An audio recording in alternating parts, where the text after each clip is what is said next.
আর এইসব রাস্তায় এত এখন জ্যাম, আগের অ্যাকশন ক্যামেরার থেকে এটা অনেকটা বেটার।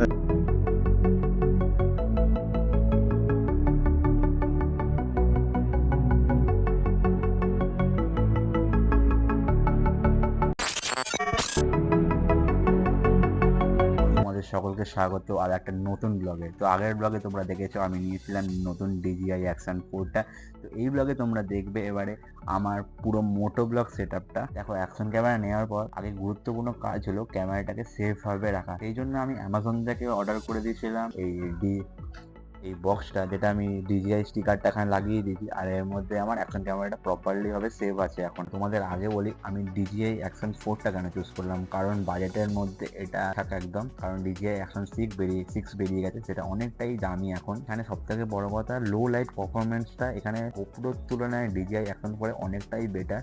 আর এছাড়া অনেক সেটিংস আছে, সেইগুলো তোমাদের মোটো ব্লগ সেটআপে যখন বেরোবো তখন তোমাদের সাথে শেয়ার করতে পারবো ভালো করে। ফাইনালি মোমেন্টটা এসে গেছে তোমাদের আমার মোটো ব্লগ সেটআপটা দেখানোর। এই হচ্ছে আমার মোটো ব্লগ সেটআপ। এখানে আমি এমসিল দিয়ে লাগিয়ে রেখেছি। আর এখানে ভিতরে পুরো ওয়্যারিং এর সেটআপ আছে। আর এখানে ইন্টারকমটা লাগিয়েছি, ইন্টারকমের তারটা এই প্যাডিং এর ভিতর দিয়ে বের করেছি। প্যাডিং এর যেটা স্ট্রাইপটা হয়, ওই স্ট্রাইপটা যেখানে দিয়ে বেরোয় ওই ফাঁকা দিয়ে বের করেছি।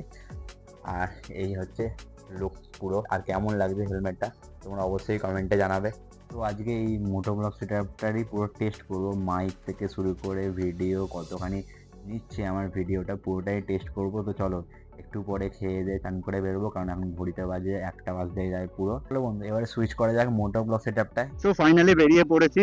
আর দেখতেই পাচ্ছ আজকে অন্য দিকে যাচ্ছি পুরো। আর তোমরা দেখো আমার ক্যামেরার অ্যাঙ্গেলটা কতখানি ওয়াইড। আর আমি এখন যাচ্ছি সল্ট লেকের দিকে। কারণ কারণ তোমাদের একটু পরে দেখাচ্ছি। আমার হেলমেটে একটাই প্রবলেম, সেটা হচ্ছে সানভাইজার নেই। আর আজকে চশমাটাও পরিনি, কারণ একটু পরেই সন্ধ্যা হয়ে যাবে। প্রায় এখন বাজতে গেছে 4টে। আর বেরোতে বেরোতে দেরি হয়ে গেল। আচ্ছা তোমরা বল, খেয়ে দে বেরোতে ভাল লাগে? মানে ব্লগের জন্য বেরো, খেয়ে দে দুপুর বেলায় ঘুম পেয়ে যায়। আর এইসব রাস্তায় এত এখন জ্যাম, আগের থেকে এটা অনেকটা বেটার। আর মাইকের কোয়ালিটিটা বলবে একবার। মাইকটা কি লাগিয়েছি সেটা তোমাদের পরের ভিডিওতে বলবো, কি মাইক আমি ইউজ করছি। এইটা তোমরা কমেন্টে জানাবে কি মাইক ইউজ করছি আমি। অনেক দিন পর তোমরা এই আমার বীজটাকে দেখলে। ভালো নাম দেওয়া যায় না? বলো কি নাম দেওয়া যায়, তোমরা কমেন্টে জানাবে।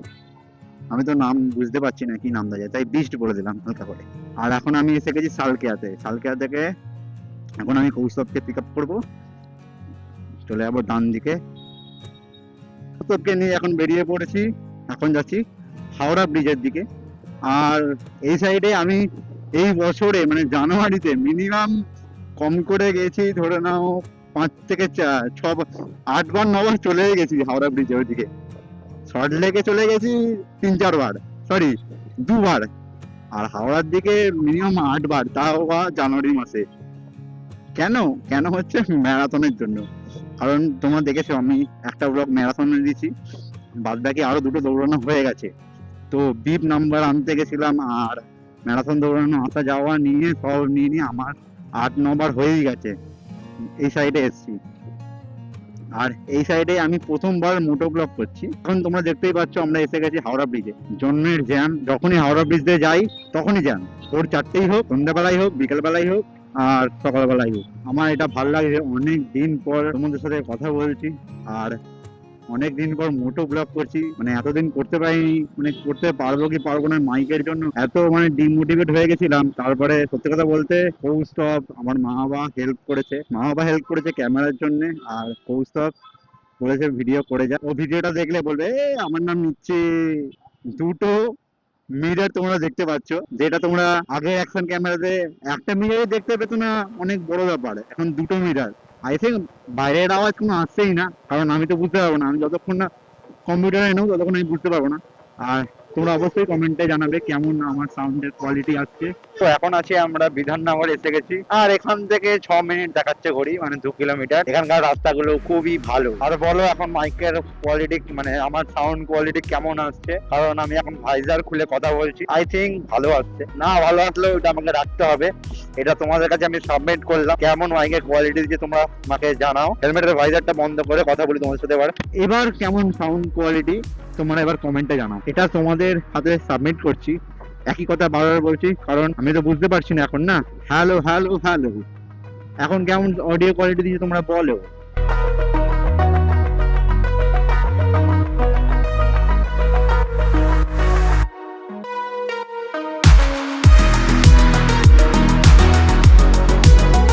গেছি আমরা এখন বইমেলার এখানে, মানে সত্যি আমি কোনোদিনও আসিনি। এখান দিয়ে ক্যামেরাটা, সরি ক্যামেরা ঢুকিয়ে, এখান দিয়ে বাইকটা ঢুকিয়ে দেবো।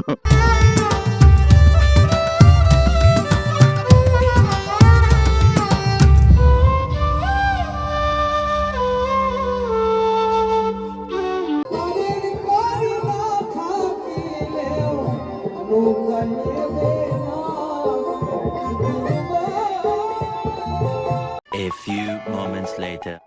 ঘড়িতে বাজে 8টা। মুখটা দেখা ভাই। বই কিনেছে, আর তোমাদের যেটা বলছিলাম নতুন এই লাগেজ সেটআপ, এইটা কেমন লাগছে সেটা কমেন্টে তোমরা জানাবে। আর চলো বেরোনো যাক, অনেকক্ষণ হয়ে গেল আমাদের বই কেনা, এখন বেরোবো বাড়ির দিকে। তো চলো, তোমাদের বলাই হয়নি, কোপ্রো ছেড়ে অ্যাকশন ডিজিআই অ্যাকশন 4টা কেন নিলাম। সেখানে হচ্ছে লো লাইট পারফরমেন্স খুবই ভালো, গোপ্রোর তুলনায় লো লাইট পারফরমেন্সে ডিজিআই অ্যাকশন ক্যামেরা খুবই ভালো, সেই জন্য আমি আরো ডিজিআই দিকে গেলাম।